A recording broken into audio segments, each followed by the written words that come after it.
미국의 유명한 그 크리스찬 작가 중에 그 유명한 그 필립 얀시라는 분이 계십니다. 다들 들어보셨을 텐데요. 이 분이 그 교통사고를 당했는데 이 교통사고를 통해서 인간의 고난과 인간의 고통에 대해서 다시 또 생각을 하는 계기가 되었다라고 합니다. 어느 날 이 필립 얀시가 큰 그 교통사고를 당해서 응급실에 실려갔습니다. 그래서 응급실에 가니까는 의사가 심각한 얼굴로 이 필립 얀시의 어깨를 누르면서 이곳이 아프십니까? 라고 물었습니다. 이 필립 얀시가 너무 아파가지고 비명을 지르면서 아프다라고 했습니다. 그랬더니 이번에는 또 목을 누르면서 여기가 아프십니까? 라고 물으니까는 목도 너무 아픈 거예요. 그래서 너무 아프다고 소리를 질렀습니다. 그 다음엔 또 척추를 누르는 거예요. 척추를 누르면서 여기가 아프십니까? 라고 물어보니까 또 여기도 너무 아파가지고 소리를 지르면서 아프다라고 했습니다.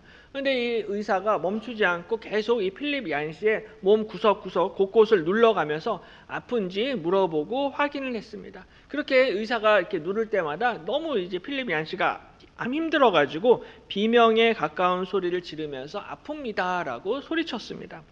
그런데 이 필립 얀시의 온 몸을 다 누르고 난 후에 의사가 이제 심각했던 얼굴이 바뀌어서 이제 미소를 지었습니다. 그러니까 얀시가 그 미소를 보고서는 아니 나는 지금 아파 죽겠는데 그 내 아픈 몸을 그 누르면서 왜 웃으십니까? 라고 의사 선생님한테 물었습니다. 그러자 의사가 이렇게 대답을 합니다. 아프다라는 것은 신경이 살아있다는 뜻입니다. 당신은 심각한 사고를 당했지만 하반신 마비나 전신 마비를 걱정하지 않아도 되고요. 이제는 병원에서 이제 그 예정대로 치료만 잘 받으시면은 완치될 수 있습니다라고 그렇게 이야기했습니다.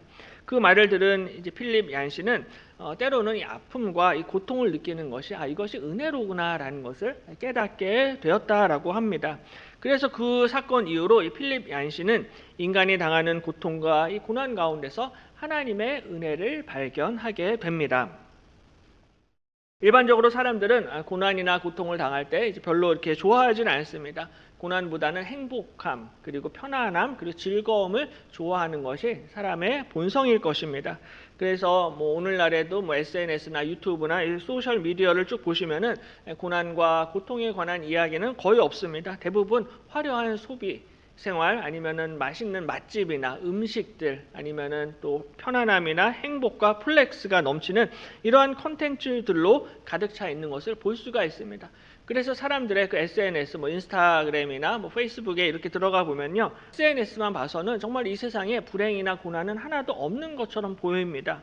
아니 세상 사람들 이렇게 나 빼놓고 이렇게 다 행복한가? 세상 사람들은 정말 나 빼놓고 이렇게 좋은 다 여행지로 놀러 가는가? 나 빼놓고 이렇게 맛있는 음식을 먹는가? 라는 그런 생각이 들 때조차도 있습니다. 이 SNS만 보면은 세상에 불행이나 고난은 존재하지 않는 것처럼 보입니다. 이처럼 현대인들은 끊임없이 세상에서 맛있고 좋고 편안하고 아름답고 멋지고 화려한 것에 열광하면서 그 가운데서 그런 것들을 통해서 행복과 즐거움을 추구하고 살아갑니다. 바로 이러한 세상의 문화 가운데서 자기 십자가를 지고 예수님의 고난에 동참하는 것은 절대로 쉬운 일이 아닙니다.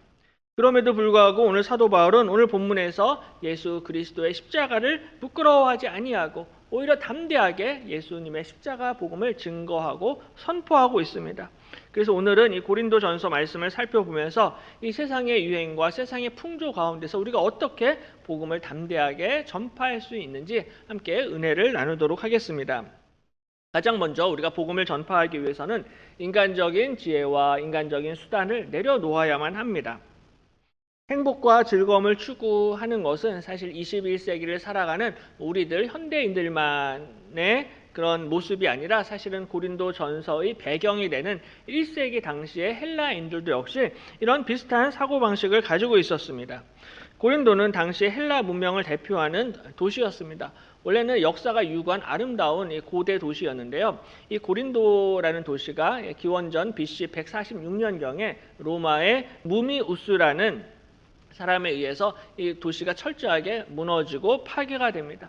그래서 한번 무너지고 나서 한 100년간 고린도라는 도시가 폐허 상태가 됩니다. 100년쯤 지나서 줄리우스 카이사르 시저가 이제 고린도를 로마의 식민지로 편입을 하게 됩니다. 식민지로 만들기로 작정을 하고 BC 44년경에 이제 로마의 이 바둑판식 도시 계획 모델을 고린도로 이제 가지고 들어와서 고린도라는 도시를 바둑판 모양의 도로를 정비를 하고 길을 내어가지고 정말로 아름다운 도시로 탈바꿈하게 되고 도시가 재건됩니다.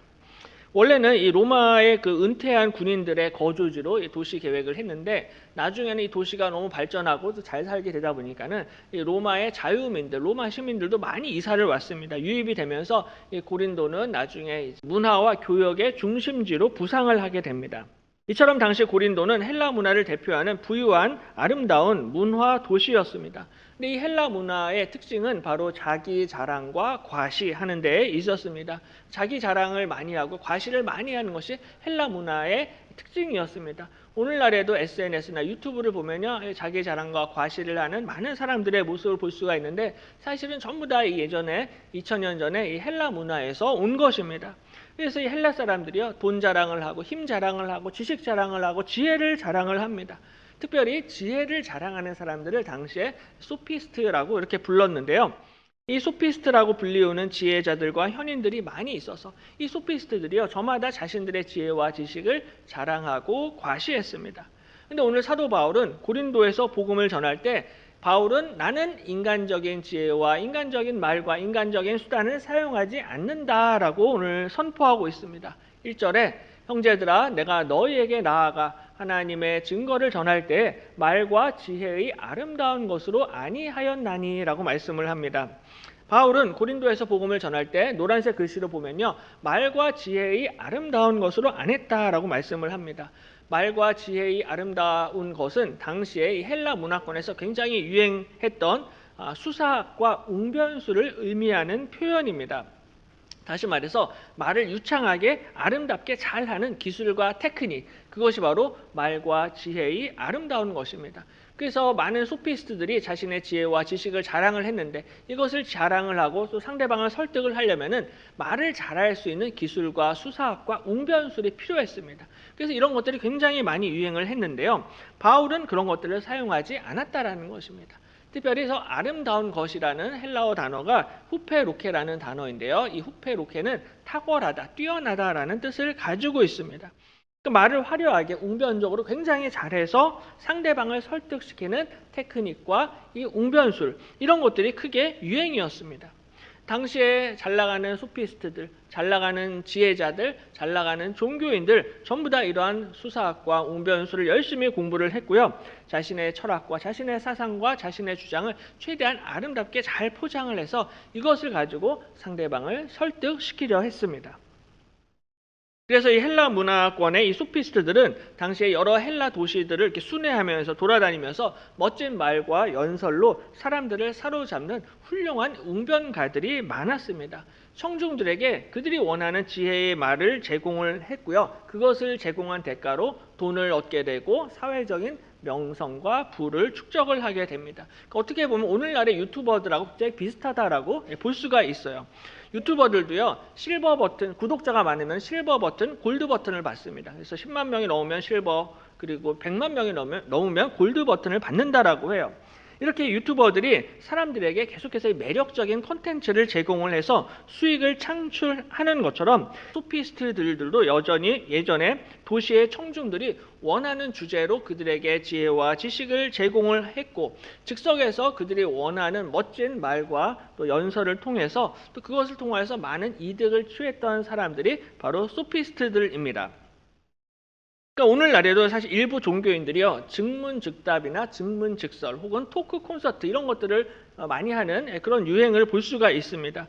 이런 것들을 많이 해서 사람들이 막 그 자리에서 바로 질문을 하는 거예요. 그럼 그 종교인들이 막힘없이 술술 대답을 즉시 합니다. 그러면은 사람들이 봤을 때는 저 사람 정말 똑똑하구나, 지혜롭구나, 도사구나, 현인이구나라고 그렇게 생각을 한다라는 거예요. 그러니까 말과 지혜의 아름다운 것으로 사람들의 관심을 끌고 사람들의 욕구를 채워주고 있는 것입니다.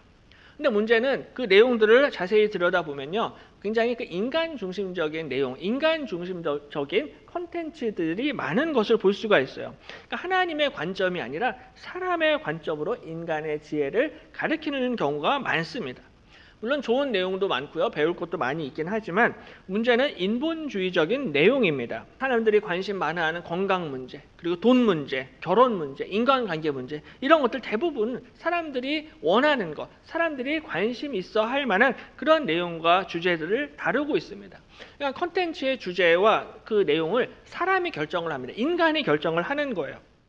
그러므로 사람을 기쁘게 하고 사람의 만족을 위한 그런 내용들, 콘텐츠들이 많습니다.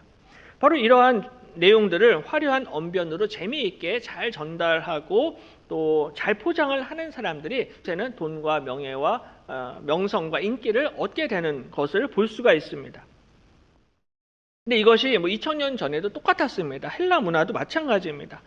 2000년 전에 이 고린도에서도 역시 말과 지혜의 아름다운 것으로, 탁월한 것으로 대중들의 관심을 받고 인기를 끌고 사람들을 기쁘게 해서 많은 인기와 또한 명예와 이득을 취하는 사람들이 있었습니다. 말과 지혜의 아름다운 것을 사용하는 것이 당시의 문화적, 종교적 트렌드였습니다.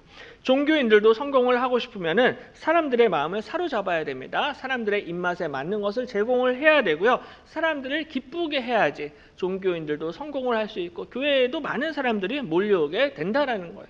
요새도 마찬가지입니다. 특별히 요새는 이 이단들이 이 사람들의 관심사를 잘 파악을 해서 사람들의 관심사를 집중적으로 공략하고 또 유혹하는 이런 이단들의 모습을 볼 수가 있습니다. 예전에 한 청년이 그 아는 사람이 소개를 해주어서 좋은 일자리를 얻게 되었습니다. 정말 내가 갈 수 없는 일자리였는데, 직장이었는데 정말 하나님의 은혜로 되었다라는 그런 확신을 가지고 이제 취업을 했습니다. 근데 그 직장에서 같이 일하는 직원 중에요, 교회 다니시는 실장님이 또 한 분이 계셨어요. 그래서 그분도 이제 교회를 다닌다라고 하니까는 서로 이제 마음이 열려져서 서로 시시콜콜 이야기도 많이 나누었습니다.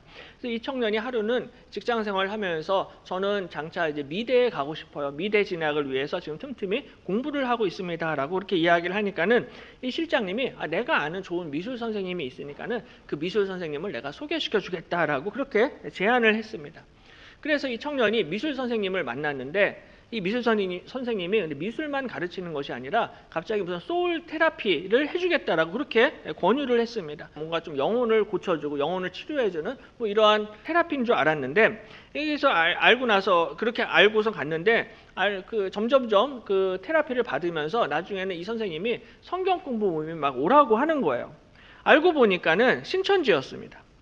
이처럼 신천지나 많은 이단들이 사람들이 관심 있어하는 이런 테라피, 아니면은 상담, 아니면 코칭, 아니면 성격 검사를 해주겠다, 아니면 예언을 받게 해주겠다, 아니면 기도를 받게 해주겠다, 이런 식으로 사람들의 관심을 자극해가지고 사람들을 유혹하고 미혹하는 이단들의 모습을 볼 수가 있습니다.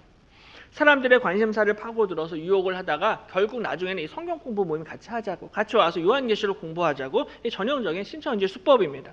순진한 사람들이 여기에 넘어가는 때가 많다라는 거예요. 이처럼 이단들은 오늘날에도 처음에는 사람들의 관심사를 파악을 해서 사람들에게 도움을 주고 사람들을 기쁘게 하는 방식으로 접근을 하고 있습니다. 1세기 헬라 문화도 비슷했습니다. 사람을 기쁘게 하고 사람을 만족시키고 사람 중심적인 그러한 사고 방식이 유행했습니다.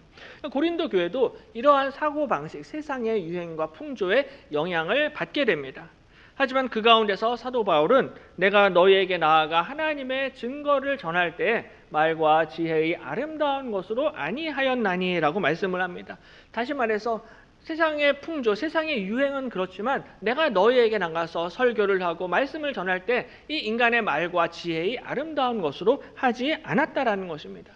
사실 바울은 그 누구보다도 지혜도 많았고 공부도 많이 한 사람입니다. 지식도 많았던 사람입니다.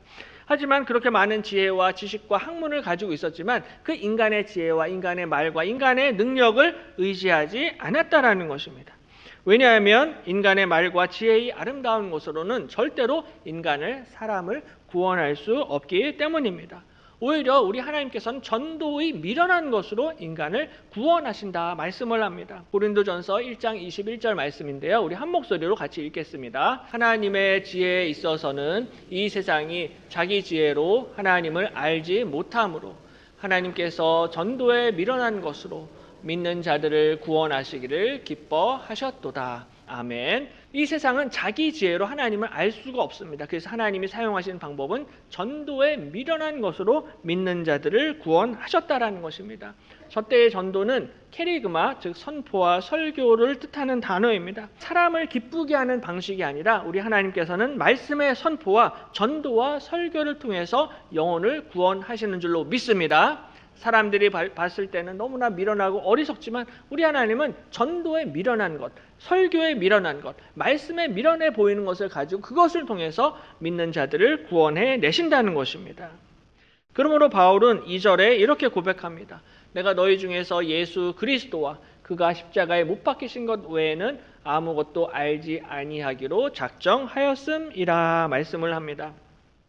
예수 그리스도와 예수님의 십자가만을 알겠다는 것입니다. 예수님과 예수님의 십자가만을 전하겠다는 것입니다. 예수님과 예수님의 십자가 모두 이 헬라 문화의 화려함과 멋짐과 이런 것들과는 거리가 있었습니다. 인간의 눈으로 봤을 때 예수님은 누구보다도 가난하셨습니다. 화려한 인생을 사신 분이 아니십니다.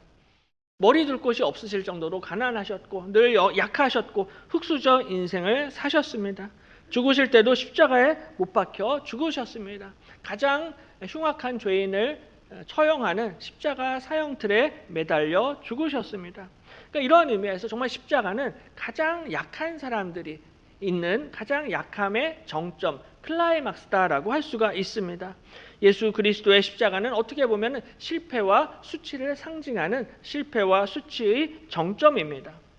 그래서 세상의 군왕들과 지혜자들과 권세자들은 예수님을 조롱하고 예수님을 비웃었습니다. 십자가에서 저주받아서 죽었다라고 예수님을 판단했습니다. 오늘날에도 예수님의 십자가를 전하면 많은 사람들이 잘 받아들이지 않고 비웃고 조롱합니다. 2000년 전에 복음이 너무나 진부하고 촌스럽기 때문에 이 시대에는 어울리지 않는다라고 생각을 합니다. 2000년 전의 옛날 이야기가 아니라 21세기에 맞는 새로운 것을 보여주시오라고 요구하는 사람들이 있습니다. 그래서 여전히 어떤 교회는 인간적인 지혜와 수단과 인간적인 방법을 사용을 해서 사람들을 기쁘게 하고 사람들을 만족시키려 하는 모습을 볼 때도 있습니다. 오늘 고린도 교회도 이러한 유혹에 빠져서 세상적인 기준으로 사람을 자랑하고 사람을 높이려고 했습니다. 그래서 어떤 교인들은 바울을 자랑을 했고요. 어떤 사람들은 베드로를 자랑을 했고 어떤 사람들은 아볼로를 자랑을 했습니다. 전부 다 세상적인 기준을 교회 안으로 끌고 들어와서 사람을 자랑하고 서로가 높아지려고 했던 이러한 세상의 유행에 젖어 있었던 것입니다. 그 가운데서 바울은 내가 너희 중에서 예수 그리스도와 그가 십자가에 못 박히신 것 외에는 아무것도 알지 아니하기로 작정하였음이라 라고 고백하고 있습니다. 인간의 지혜, 사람의 지혜, 사람의 카리스마가 중요한 게 아니다라는 것입니다. 바울이 중요하냐, 베드로냐, 아볼로냐 이런 것들이 중요한 게 아니다라는 것입니다. 정말 중요한 것은 예수 그리스도와 그리스도의 십자가인 줄로 믿습니다. 오직 십자가만이 우리에게 구원을 주시는 하나님의 능력이고 하나님의 지혜가 되는 줄로 믿습니다. 십자가 외에는 다른 지혜, 다른 구원은 없다는 것입니다. 그러므로 예수는 하나님으로부터 나와서 우리에게 지혜와 의로움과 거룩함과 구원함이 되셨으니 말씀을 합니다. 세상 사람들은 예수님이 실패했다라고 생각을 했지만 예수님께서는 이 땅 가운데 우리 오셔서 우리를 위해서 십자가에서 죽으시고 다시 살아나심으로 우리에게 지혜가 되시고 우리에게 의로움이 되시고 우리에게 거룩함과 구원함이 되시는 줄로 믿습니다. 이것이 바로 하나님 나라의 비밀이고 하나님의 놀라운 지혜인 것입니다. 정말로 멸시천대 십자가가 오히려 우리를 구원하시는 놀라운 하나님의 지혜가 되고 하나님의 능력이 되는 것입니다. 바로 이러한 의미에서 하나님의 나라는 눈에 보이지 않는 작은 겨자씨와 같다라고 예수님이 말씀을 하십니다. 마태복음 13장에 천국은 마치 사람이 자기 밭에 갖다 심은 겨자씨 하나 같으니 이는 모든 씨보다 작은 것이로되 자란 후에는 풀보다 커서 나무가 되매 공중의 새들이 와서 그 가지에 깃들 이느니라 라고 예수님이 말씀을 하십니다. 천국은 마치 자기 밭에 갖다 심은 겨자씨 하나과 같습니다. 겨자씨는 모든 씨들보다도 더 작은 가장 작은 씨입니다. 훅 불면은 사라지고 없어질 그러한 작은 씨고 잘 보이지도 않습니다. 잘 보이지도 않기 때문에 사람들이 무시해요. 십자가처럼 무시합니다. 하지만 그 작은 겨자씨가 자란 후에는 풀보다 커서 나무가 되매 공중의 새들이 와서 그 가지에 깃들게 된다라고 예수님이 말씀을 하십니다. 예수님의 십자가는 마치 이 작은 겨자씨 한 알과 같습니다. 세상 사람들은 무시하고 조롱하지만 바로 그 멸시 천대 십자가가 우리에게 구원을 주시는 하나님의 능력이 되고 하나님의 지혜가 되는 줄로 믿습니다. 바로 그 십자가로 말미암아 만 백성이 구원을 얻게 되는 것입니다. 작은 씨가 자라서 나무가 되고 공중의 새들이 그 나무 그늘 아래로 모이는 것처럼 십자가 그늘 아래로 모이게 되는 하나님의 자녀들과 하나님의 백성들이 구원을 얻게 되는 줄로 믿습니다. 그 십자가 그늘 아래 참된 쉼과 안식과 행복과 구원이 있다라는 것입니다. 이것이 하나님의 지혜인 것입니다. 그러므로 바울은 내가 예수 그리스도와 그리스도가 십자가에 못 박히신 것 외에는 아무것도 알지 아니하기로 작정하였다라고 고백하고 있습니다. 바로 이 고백이 오늘 저와 여러분의 고백이 되시기를 소망합니다. 인간적인 말과 지혜와 힘이 아니라 오직 예수 그리스도와 그리스도의 십자가만을 자랑하시기를 바랍니다. 십자가만을 붙잡고 의지하게 될 때 교회는 교회의 다움이 회복이 될 것이고 우리 교회가 하나님 앞에 귀하게 쓰임받고 기뻐하시는 교회가 될 줄로 믿습니다. 또 한 가지 우리가 복음을 전파할 때는 성령의 나타나심과 능력을 의지해야 합니다. 십자가는 인간의 연약함이 가장 잘 드러나는 곳입니다. 예수님은 가장 연약한 인간의 모습으로 십자가에 달리셨어요. 예수님이 이렇게 연약하셨는데 오늘 사도 바울도 똑같이 본인도 연약하다라고 고백하고 있습니다. 3절에 내가 너희 가운데 거할 때 약하고 두려워하고 심히 떨었노라 라고 말씀을 합니다. 바울이 고린도 교회에 있었을 때 고린도 교회 성도들과 함께 있었을 때 약했다, 두려워했다, 떨었다라고 이야기하고 있습니다. 바울이 이렇게 약하고 두려웠고 떨었던 이유는 이것이 복음 전파가 내 힘으로 되는 것이 아니다. 내 지혜로 되는 것이 아니다라는 것을 바울이 알았기 때문입니다. 인간적인 힘과 지혜로 복음을 전할 수 없고 인간적인 힘과 지혜로 복음을 이해할 수 없고 인간적인 힘과 지혜로 구원을 얻을 수 없다라는 것을 바울이 너무나 잘 알고 있었던 것입니다. 인간적으로 보면요, 바울이 떨 이유가 하나도 없습니다. 사람들 가운데 바울이 가장 공부 많이 했고요, 가장 학식과 학벌과 학력이 뛰어났던 사람이었습니다. 많은 지혜와 지식을 가지고 있었어요. 반면에 고린도 교회 성도들은 1장 26절에 형제들아 너희를 부르심을 보라. 육체를 따라 지혜로운 자가 많지 아니하며 능한 자가 많지 아니하며 문벌 좋은 자가 많지 아니하도다 말씀을 합니다. 그러니까는 고린도 교회 성도들은 공부를 많이 하는 사람도 별로 없었다라는 거예요. 힘 있는 사람도 별로 없었고요. 가문 문벌 좋은 사람도 별로 없었습니다. 그런 사람들 앞에서 바울이 떨 이유가 없습니다. 바울이 오늘 약하고 두려워했고 떨었던 이유는 바로 자신의 지혜와 지식과 언변으로 복음을 전할 수 없다라는 것을 바울이 누구보다 잘 알았기 때문입니다. 당시에 세상에서 헬라 문화권에서 유행을 했던 이 헬라 철학과 수사학과 웅변술로는 사람을 구원할 수 없다, 인간을 구원할 수 없다라는 것을 바울이 알았기 때문에 바울은 강단에 올라갈 때마다 말씀을 전하고 복음을 전할 때마다 그는 두려워 떨었던 것입니다. 자신만만하게 강단에서 말씀을 전했던 것이 아니라 오히려 두려움과 떨림을 가지고 겸손한 마음으로 하나님 앞에 서서 말씀을 증거했던 것입니다. 그러므로 바울은 말씀을 전할 때마다 복음을 전할 때마다 성령의 나타나심과 능력을 의지합니다. 4절에 내 말과 내 전도함이 설득력 있는 지혜의 말로 하지 아니하고 다만 성령의 나타나심과 능력으로 하여라고 말씀을 합니다. 노란색 글씨로 다만 성령의 나타나심과 능력으로 전도했다, 말씀을 전했다라는 것입니다. 복음을 전할 때 지혜의 말이나 헬라 철학의 수사학과 테크닉이 아니라 오직 성령의 나타나심과 능력만을 의지했습니다. 나중에 고린도전서 4장 20절에 보면은 하나님의 나라는 말에 있지 아니하고 오직 능력에 있음이라 라고 말씀을 합니다. 말만 잘한다라고 하나님의 나라가 임하는 것이 아니다라는 것입니다. 정말로 능력이 나타나야만 한다라는 것입니다. 말씀의 능력, 성령의 능력, 영혼 구원의 능력이 나타나게 될 때 그 가운데 하나님의 나라가 임하는 줄로 믿습니다. 하나님의 나라는 말에 있지 않습니다. 이 말 저 말 떠들고 다닌다라고 해서 하나님의 나라가 임하는 것이 아니다라는 것입니다. 그 가운데 성령의 능력과 성령의 나타나심이 나타나야만 한다는 것입니다.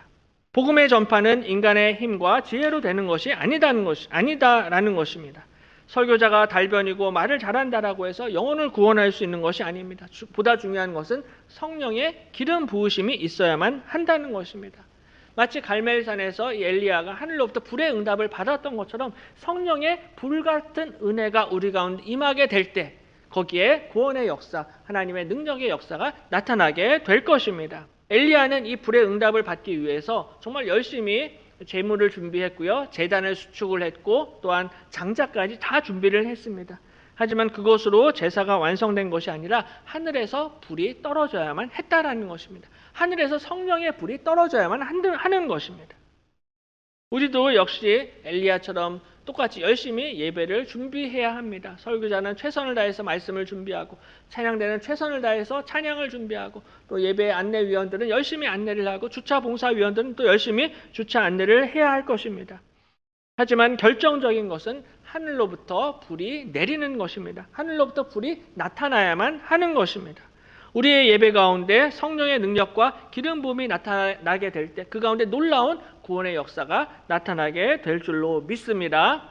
그러므로 주일 예배 자리에 나올 때 정말로 이 성령의 나타나심과 능력을 사모하며 소망하며 기도하며 나아오시기를 바랍니다. 그냥 한번 왔다가 가는 것이 아니라 오늘 이 예배를 통하여서 하나님 성령의 능력을 우리에게 부어 주시옵소서. 성령께서 우리 가운데 나타나 임재하여 주시옵소서.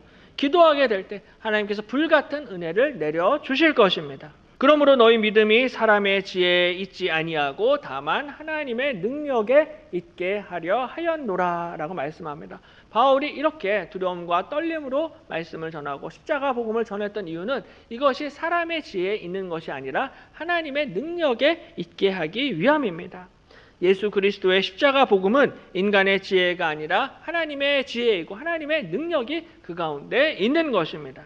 6절에 그러나 우리가 온전한 자들 중에서는 지혜를 말하노니 이는 이 세상의 지혜가 아니요 또 이 세상에서 없어질 통치자들의 지혜도 아니요 오직 은밀한 가운데는 하나님의 지혜를 말하는 것으로서 곧 감추어졌던 것인데 하나님이 우리의 영광을 위하여 만세전에 미리 정하신 것이다 라고 말씀을 하고 있습니다. 하나님의 지혜는 이 세상의 지혜가 아니다라는 것입니다. 이 세상의 지혜는 아무리 지금 인기가 많고 아무리 지금 많은 명성과 많은 것을 가지고 있다 할지라도 이 세상의 지혜는 없어질 것입니다. 사라질 것입니다. 썩을 것입니다.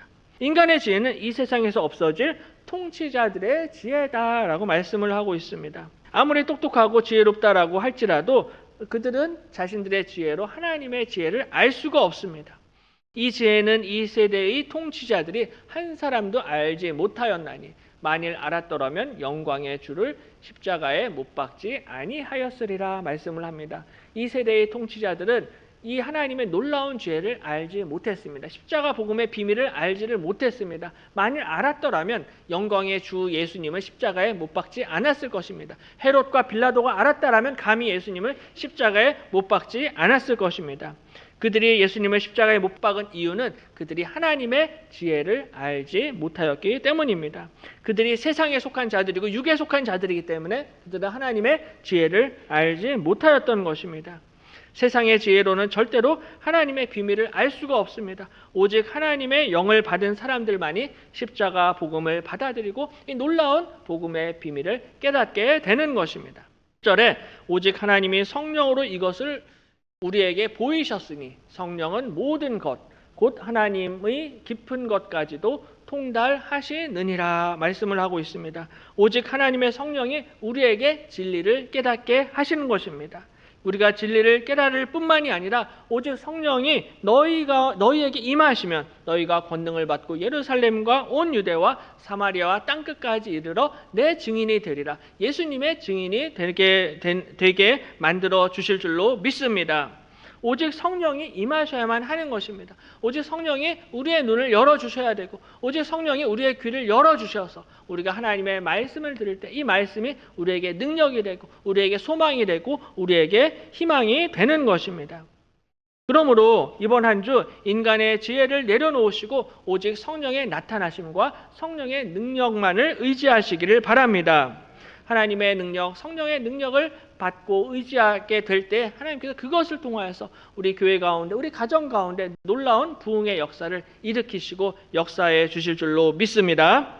이번 한 주도 성령의 나타나심과 능력으로 복음을 담대하게 전파하시고 예수 그리스도께서 우리에게 맡기신 증인의 사명을 충성되이 감당하시는 우리 모든 성도님들 되시기를 주님의 이름으로 간절히 축원합니다.